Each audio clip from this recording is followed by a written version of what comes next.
மும்பையில் போய் மும்பை மண்ணை பற்றி தப்பாக பேசின அண்ணாமலை எதிர்த்து இப்போ மகாராஷ்டிரா முழுக்கவே எதிர்க்கட்சி தலைவர்கள் குரல் கொடுக்க ஆரம்பிச்சிருக்கிறாங்க.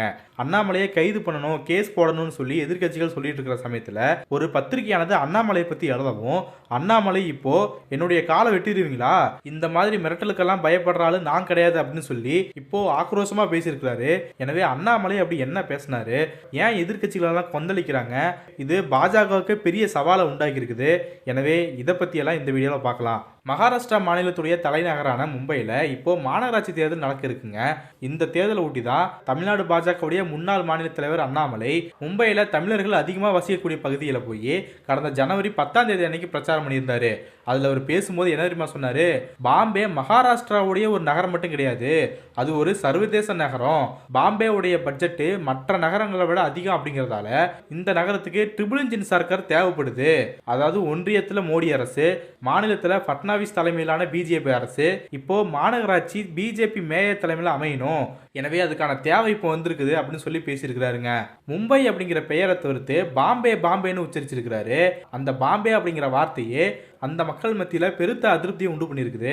அதே சமயம் மும்பை அப்படிங்கிற நகரம் மகாராஷ்டிராவுக்கு மட்டுமே சொந்தமானது கிடையாது அப்படின்னு சொல்லி பேசுறது தான் மகாராஷ்டிரா மக்கள் மத்தியில் கொந்தளிப்பை ஏற்படுத்தியிருக்குது.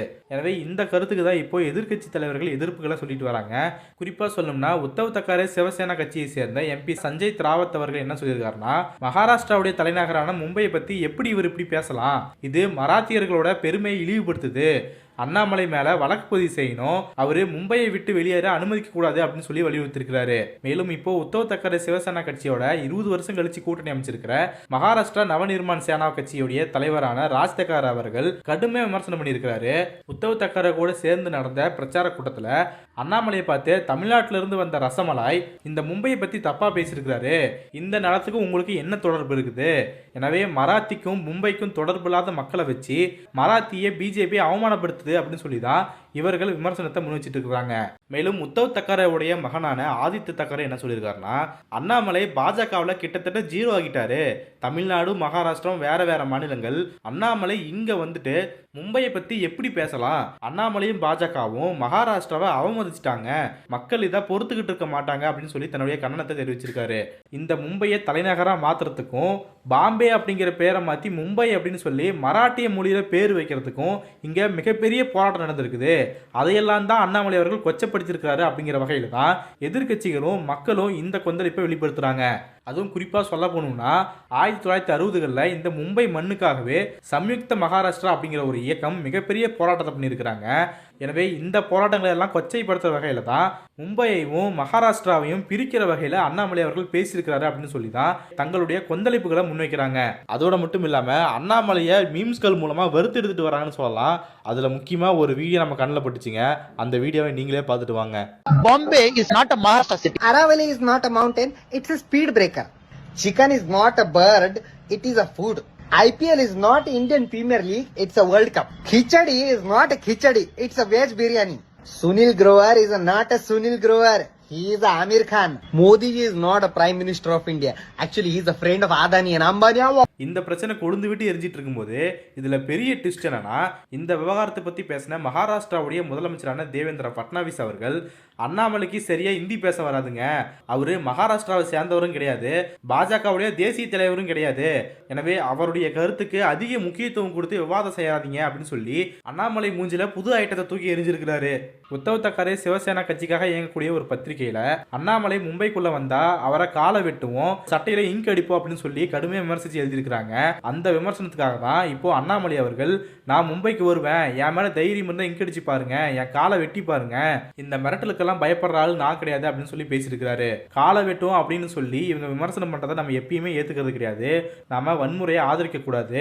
அதே சமயம் பார்க்கும்போது ராஜ் தக்கரே ஆகட்டும், உத்தவ் தக்கரே எம்பியான சஞ்சய் ராவத் ஆகட்டும், இல்லை மற்ற எதிர்கட்சி தலைவர்களாகட்டும், அவங்க எல்லாருமே அண்ணாமலை மேலே வைக்கிற குற்றச்சாட்டுக்கு அண்ணாமலை பதில் சொல்லியே ஆக வேண்டும் அப்படிங்கிறதா அவங்களுடைய பார்வையாக இருக்குது.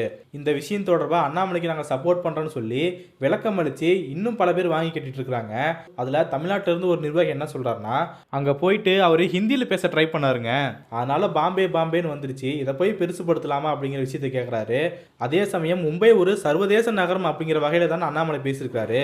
இந்த விஷயத்தை ஏன் இவ்வளோ பெருசுப்படுத்துறீங்க அப்படிங்கிற வகையில் பேசியிருக்கிறாரு. இதுதாங்க இன்னுமே கோவத்தை அதிகரிச்சிருக்கிறது. அண்ணாமலை மும்பையை சர்வதேச நகரம்னு பேசினா கூட பரவாயில்ல, அல்லது சர்வதேச நகரத்தோட ஒப்பிட்டு பேசியிருந்தா பரவாயில்ல. ஆனால் அவர் மும்பை மகாராஷ்டிராவுடைய ஒரு பகுதி மட்டும் கிடையாது அப்படின்னு சொல்லி மகாராஷ்டிராவிலேருந்து மும்பையை அப்படியே பிரிச்செடுக்க பார்க்குறாரு. அதுதாங்க ஆபத்தானது அப்படின்னு சொல்லி சுட்டி காட்டுறாங்க. இன்னொரு பக்கம் பார்க்கும்போது மும்பைக்கு வர வேண்டிய முதலீடுகளெல்லாம் குஜராத்துக்கு போகுதுன்னு ஒரு குற்றச்சாட்டு இருக்குது. மகாராஷ்டிராவில் விளைவிக்கக்கூடிய வெங்காயத்துக்கு பதிலாக குஜராத்தில் இருக்கக்கூடிய வெங்காயங்கள் அதிகமாக ஏற்றுமதி செய்யப்படுது அப்படின்னு சொல்லி இங்கே மகாராஷ்டிராவுக்கும் மும்பைக்கும் சில பாதகங்கள் இருக்குது. இந்த சமயத்தில் மும்பையை மகாராஷ்டிராவிலேருந்து பிரிச்செடுக்கிற மாதிரி பேசினா எப்படி பொறுத்துக்கிட்டு இருக்க முடியும் அப்படிங்கிற விஷயத்த கேட்குறாங்க. அதே சமயம் இப்போ பாஜகவிலேருந்து தீவிரமாக என்ன முன்வைக்கிறாங்கன்னா, ராஜ் தக்காரே அவர்கள் ஹவாடா லுங்கி அப்படின்னு சொல்லி தமிழர்களே தப்பாக பேசுறாரு அப்படின்னு சொல்லி சொல்கிறாங்க.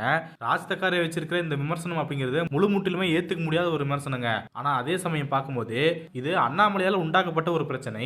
அண்ணாமலை தேவையில்லாமல் வாயை விட்டுட்டு இப்போ தமிழர்களையே கொச்சப்படுத்திட்டாங்கன்னு சொல்லி ஒட்டுமொத்த தமிழ் மக்களுமே அவமானம் பண்ணணும் அப்படிங்கிற வகையில் தான் பிஜேபியினர் இந்த பிரச்சாரத்தை முன்னெடுத்து போயிட்டு இருக்காங்க. இது எதோட ஒப்பிட்டு பார்க்கலாம்னா, இதே மாதிரி தான் வெளிநாடுகளில் இந்தியர்கள் ஒரு சில பேர் தப்பு பண்றதை வச்சு இந்தியர்களே இப்படிதான், இந்தியர்களுக்கு சிவிக் சென்ஸ் இல்லை, அவங்களே வெளியேற்றணும் அப்படின்னு சொல்லி அங்கே போராட்டங்கள் நடைபெற்று இருக்குது.